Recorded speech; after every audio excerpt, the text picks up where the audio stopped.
Love for all ang inextend ng newly crowned queens ng Miss Universe Philippines Organization. Katuwang na rin sila ng gobyerno sa pagsulong ng kapakanan ng mga OFW. Makichika kay Nelson Canlas.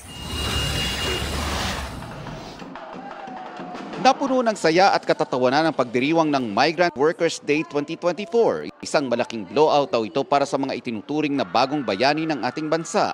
Nakisaya sa event si TikTok Clock host Donita Knows. Dumating din para bumati si Miss Universe Philippines 2024 Chelsea Manalo.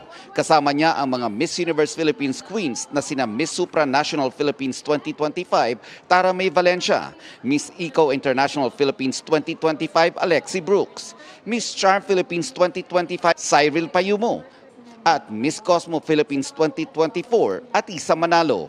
Ang newly crowned queens at DMW lumagda ng Memorandum of Agreement para magtulungang iangat ang kabuhayan ng mga OFW. We are engaging the beauty queens to be ambassadors of financial education, welfare and protection, and the beauty queens will also visit OFW families in the ground, talk to OFW children, especially the OFW daughters, and even the OFW sons who need a boost, a morale boost, and also affirm their self-esteem as they are children of OFWs, para they can cope with the absence of love.